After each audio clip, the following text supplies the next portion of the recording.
All right. Hello. Welcome again to the Premier Destiny Q&A live session. We are so delighted you're able to join us today.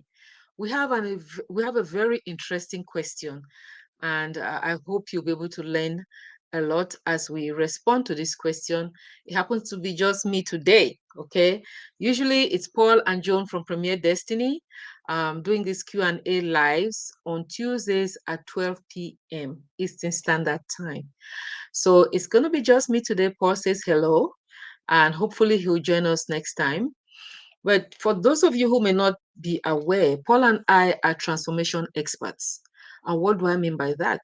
We guide ambitious professionals like yourselves, business owners, aspiring business owners, to go from the ordinary to the extraordinary. We transform lives, we transform business experiences, we transform, you know, those individuals I mentioned, and just anyone to go from being just ordinary to being extraordinary. All right. And we do this because of our fundamental belief that the universe is abundant. And because it is abundant, everyone, I mean, everyone, no matter your race, your background, your demographics, has the potential and deserves to be successful and prosperous, right? And have fun while doing that. So that's our fundamental belief, and that's why we do what we do, to bring that awareness to everyone that they have the opportunity, they have the ability, and they deserve to enjoy the success and prosperity that they desire. All right, so let's dive into today's question. And this question is from Ken. Ken is in New York, I believe, Buffalo or somewhere. Yeah, Buffalo, New York. And he sent in a question. He sent a lot behind the question that we're not going to share, but it gave us a better understanding of where he was coming from. So Ken is a business owner, and he's trying to groom his team to have the right mindset to embrace a culture of growth and prosperity. Okay, so his question is, how can I instill a culture of growth and prosperity in my team or within my team? Okay, and before I go into answering that, I would just like to mention that I read from somewhere that um, cultures or teams that have embraced this culture of growth and prosperity end up increasing their productivity by about 30%. That's huge. That is huge. So it's something that any business owner, aspiring business owner, or a team leader, it doesn't have to be in business. It could be in your family, it could be in an association, you know, be interested in what we're going to share with you today, because this is going to help increase the productivity of your company, your business, or your association, all right, by as much as 30%. Okay, but creating such an environment is often easier said than done, as I say. It's often easier said than done. Why? Because of challenges like resistance to change. When you're coming up with a new concept, or not a new concept, just introducing something different, you know, some in your team may push back. There's that resistance to change. Others, just because they have diverse mindsets. You have a team of 20, 50, 100, you know, and each one may have their own peculiarities in their mindsets, right? They could be so different. Um, it's also a challenge sometimes to maintain consistency.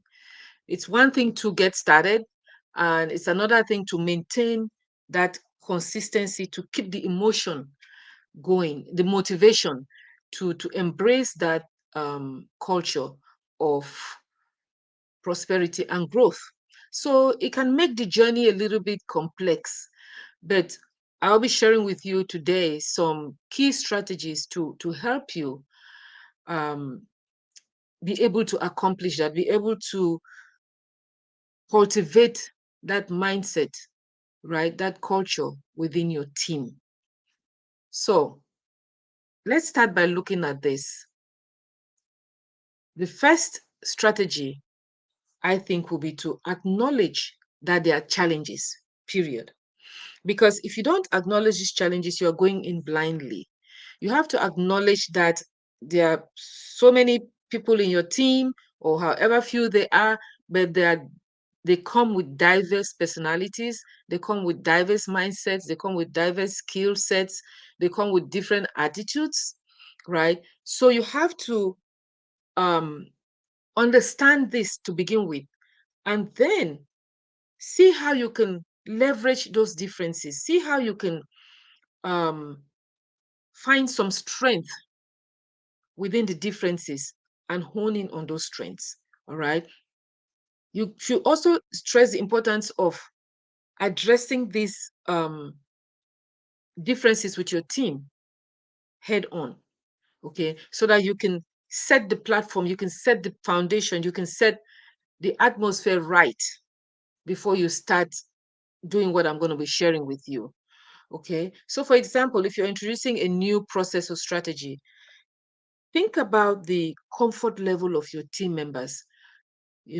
I remember a few years back, no, many years back, when we are in the home healthcare industry, and we have hundreds of employees in the field, and tracking their attendance was a challenge when we were using paper timesheets. But when the technology came for us to be able to do GPS locator clockings and clockouts, EVV, and all of that, we were so excited in the office. But some of our field staff who are not so savvy, they're not so comfortable with technology. They resisted it to to their core, So they were really adamant that this was not going to work. But we had to understand where they were coming from. We had to understand their comfort levels, and then implement strategies to mitigate that, right? So there were numerous training sessions, group sessions, one-on-one sessions, just to make everyone feel comfortable. So we have to understand that there are those challenges that we have to acknowledge those challenges and find out how to mitigate any resistance to what we're trying to introduce. Okay. The other thing we need to do is we need to lead by example. Okay. Ken, I hope you are listening today or watching today. We need to lead by example. You know, Paul and I believe that the leader's approach may break or make the team's spirit.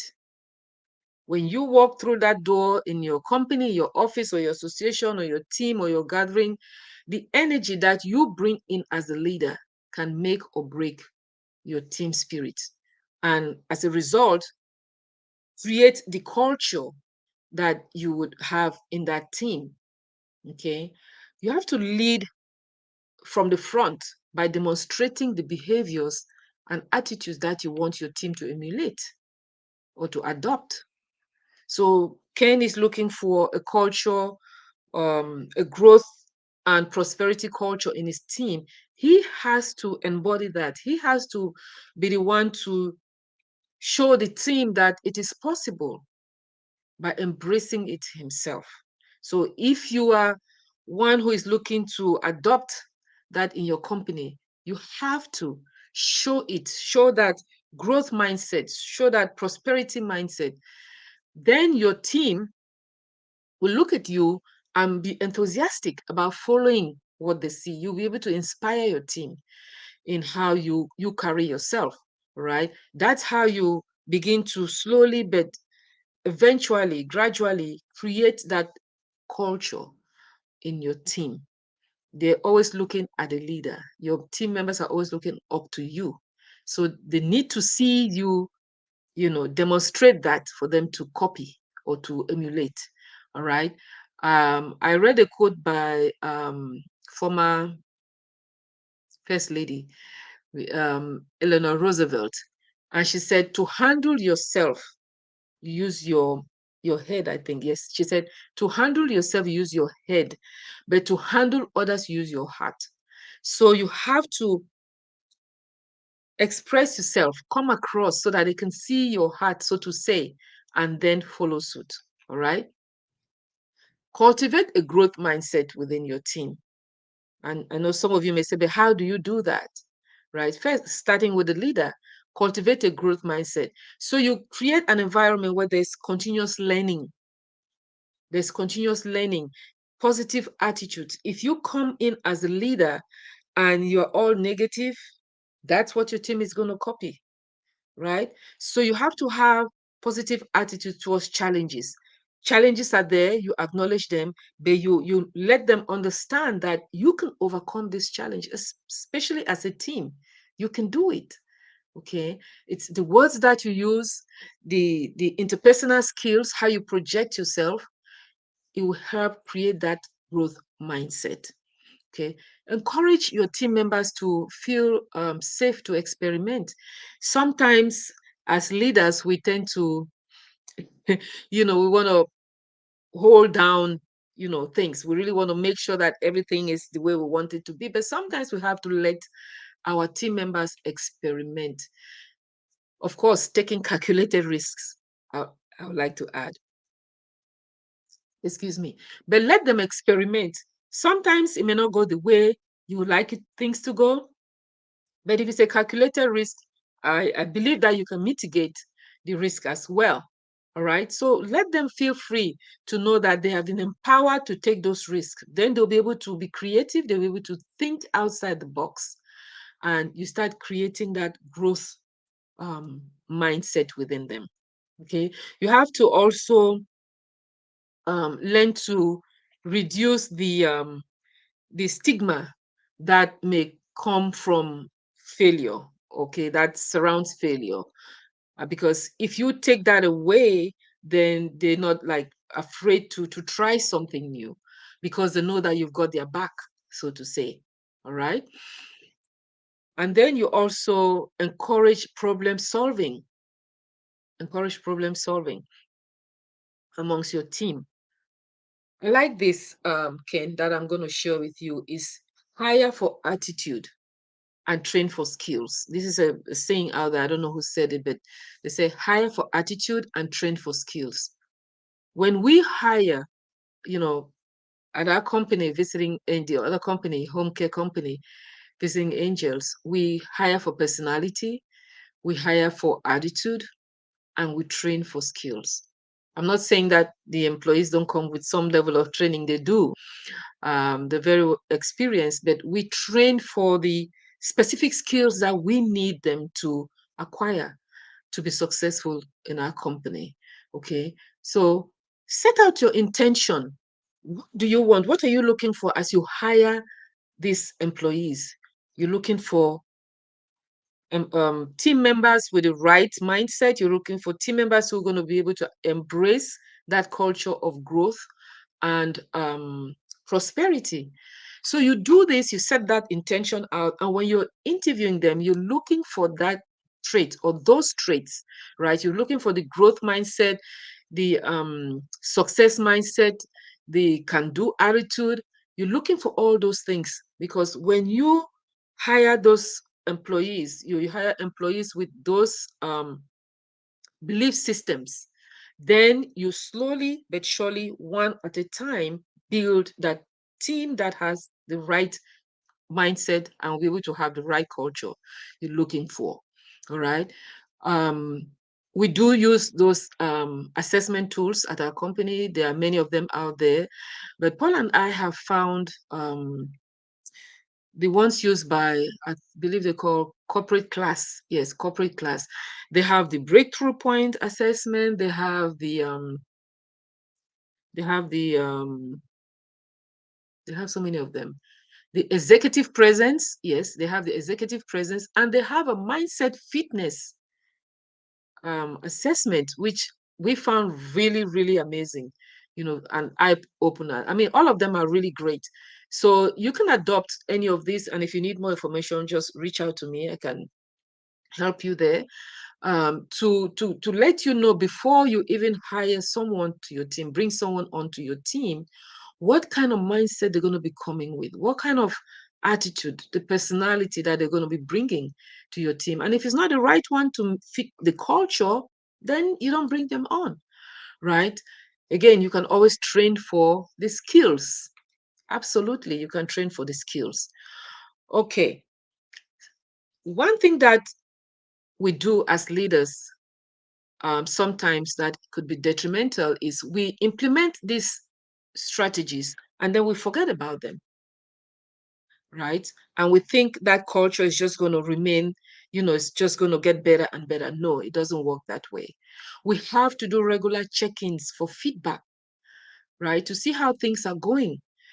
Some employees, I know for many companies, they do the annual reviews. We do them too, but we don't just stick to the annual reviews, we do them periodically. Of course, you have your 90-day reviews, sometimes of 6 months reviews, depending on where the employee is, depending on their level. It may be frequent meetings with them, right? But we've realized that checking in with them, calling them for one-on-one meetings just to see how they're doing, how things are going, goes a long ways to make sure that you're getting a feel for where things are as far as the culture of your company is concerned. I remember a few years ago, we started doing a culture feedback for our company. The first time we did it, whoa, we were shocked. So many things came up. We were able to make some changes that really tightened things up and improved the culture of our company, right? And we didn't stop there. We didn't just do it once and say, forget it. We did it again recently, and we still were impressed by the feedback that came up. A lot of it was very positive, but of course, there's always room for improvement. So we go back and we get feedback from our team to make sure that they are still in alignment. Their attitudes, their mindsets are still in alignment with the culture that we want for our team, right? Because the team culture goes a long ways. I talked about that at the very beginning, that it can improve productivity by about 30%. So if you have the right team culture, you have a positive team, you have a culture that embraces growth and prosperity, you can see your business take off just like that. Okay, so it's very, very important. Don't just do it once and forget about it. Go back, revisit it, revise, improve, and you see things get better and better. Okay, we've seen so much change already with the culture of our company, and we'll continue doing that. Okay. Another strategy, Ken, is to build um, unity or have a unified vision. All right. I know many companies have the mission and the vision, their core values, but let's face it, how many of our employees really understand what those are? And if they do they believe it? Do they buy it? Do they live it on a day-to-day basis? Or they heard about it during orientation and that was it, right? So we have to have a unified vision and set clear goals for our team members to follow. Yes, you're going to have a diverse team, but zone in on the strengths of your diversity and make sure that everyone is on the same page when it comes to your goals, when it comes to your vision. Okay, highlight the unity, the importance of having um that unified vision. Okay, highlight it amongst your team, because when they have that unified vision, then everyone is going in the same direction, and then you can accomplish growth and prosperity. Okay, you can create that culture of growth and prosperity. And it also helps to boost the morale of your team, right? When you're going in the same direction, they all feel like they're part of a team working together towards a common goal. All right. I like this one. Foster continuous learning. Paul and I are avid learners. We are, you know, professional students, if I may say. We are always learning, and we love to teach what we, when we learn new stuff, new materials, we love to teach, because that's how you transmit that knowledge to your team. So you have to foster continuous learning among your team. Encourage them to take advantage of not just professional growth opportunities, but also personal development opportunities. I know for many years we were focused on the professional development, focused on the professional development. We send our team members for training sessions, workshops, do in-house training and all of that, focusing on the professional development. That is great. But check this out. Personal development is key, because when your team members have the confidence in themselves, they see themselves as, you know, valued team members, they see the contribution that they're bringing to the team, they feel good. It elevates their morale, it elevates their mindset to continue thinking possibility, not limitation, not challenges, not negativity. So together, the professional growth and the personal development both enhance the productivity of your team, right? So it's very, very important that you embrace that as a leader, to promote that in your company.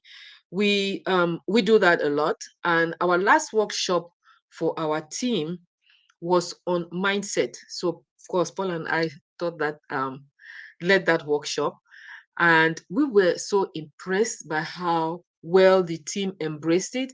And guess what? We have seen significant changes in our team members. Those who were always on the negative side, or we can't do this is not going to work, why even bother? They slowly but and gradually and eventually started adopting a more positive mindset. Yes, we can do this. Yes, we can make it work, right? Because we expose them to that workshop, continuous learning. Okay, so we cannot overemphasize the importance of continuous learning for your team. All right, don't just concentrate on professional growth or professional development. Focus on personal development as well. It's key. And that is what we are experts at. So if you need that kind of training for your company, for your team, feel free to reach out to us. All right. Check this out. Well, having said that, I came across this quote from Henry Ford. Listen carefully. Henry Ford said, "The only thing worse than training your employees and they leave, or having them leave," I'm paraphrasing here now. So he said, the only thing worse than training your employees and having them leave is not training them and having them stay. Think about that. That is profound. What do you have at the end of the day? You have a bunch of untrained, unqualified, um, I don't know, archaic, out of date, backward thinking group of employees, or a team, right? So training is so important. Don't let the fear. I know some leaders or some business owners or managers who say, "Well, we'll train them and they just leave." We will not dwell on that, and we don't at our companies. We don't dwell on that. Train them, because while you have them, they're going to produce for you. And even if they leave, they'll remember the training that they got from you, right? But again, like Henry Ford said, what if they stay and you didn't train them? That will just drag down not just your productivity, but the morale of your company. Because if you have those team members who have that limitation mindset, or limit, or um, what do I call it? Stagnation, lack, or whatever mindset that is not serving your purpose, serving that vision that you have, the goals that you have. What is the point having them on board, right? So this reminds me to share this with you. You don't want to miss this. We are having a master class, end of year master class coming up on the 12th of December, on the 16th of December. So 12, 16, at 3 p.m. Eastern Standard Time. So that's December 16th at 3 p.m. Eastern Standard Time. You don't want to miss this.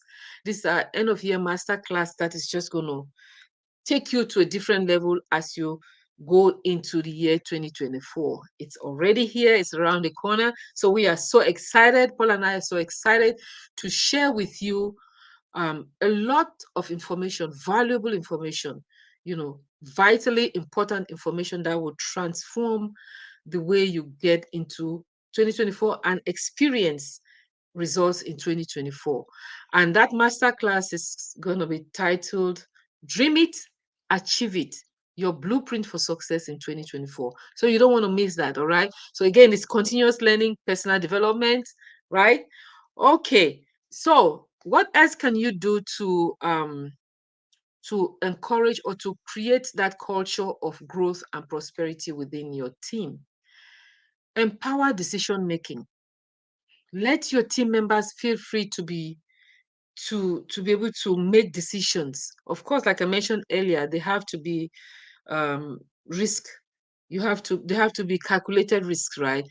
Empower them to be able to make decisions and let them know that yes, they may fail, but you are in with them. You're going to support them because when you do that, then they can start uh, thinking outside the box. They can, start being more creative, right? And that's how they create that growth mindset. Okay.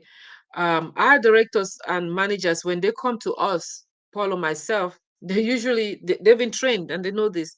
They're coming with their questions or challenges in one hand, and they're coming with possible solutions in the other hand. Right? That's how we've trained them because we want to empower them to know that they can they can make decisions. So they're not just coming with problems all the time, but they're coming with possible solutions as well, right? They're coming with possible solutions. So they've thought through the challenges and they're coming with possible solutions. And then together we brainstorm, we think about and we help them. By the time they're leaving that discussion or meeting with us, they themselves have come up with the solution, right? So empower your team to to um to make decisions. It's very important. Okay.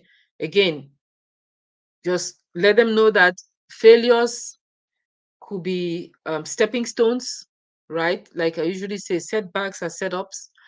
Let them see the positive things that they could get from failure, the lessons that they could learn from failure, and make the right changes going forward.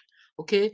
Last but not least, remember to celebrate wins, big or small.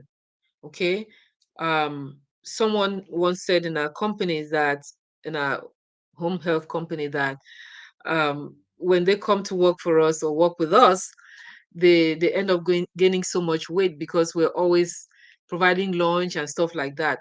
We find ways to celebrate those wins, whether they are big or small, because it just boosts that morale, right? And it also let folks know that hey, we encourage them to strive for whatever wins they can, whether they are big or small, not just the big ones, right? Because some team members may shy away. They say, oh, okay, it's only those who get um the big wins, so to say, right?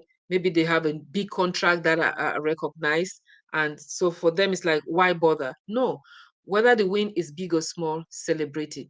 You're promoting that mindset of growth, of prosperity, of can do, right, attitude within your team. All right. So I hope these strategies that I've shared with you today can help you. Maybe you're not going to be able to adopt all of them. Start with whatever you can, but they can help you um, slowly but surely create that culture of growth and prosperity within your team, right? And feel free to reach out to us, whether it's on our social media platforms, on our website, or by email. Um, support at premierdestiny.com if you need more information along what I've shared with you today. And remember that masterclass I talked about earlier is coming up on December 16th at 3 p.m. Eastern Standard Time.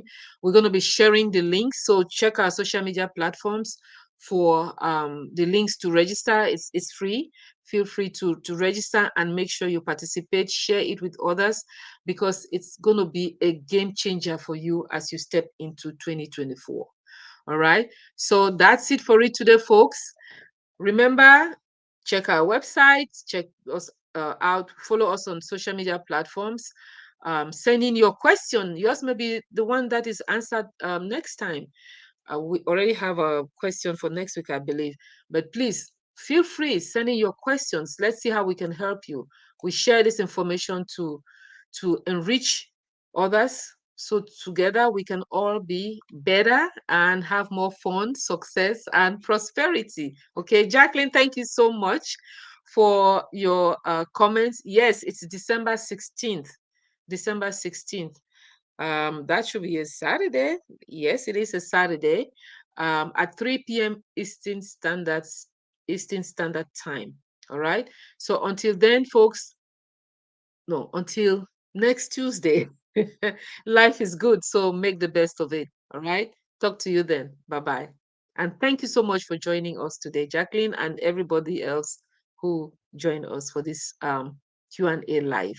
Bye bye.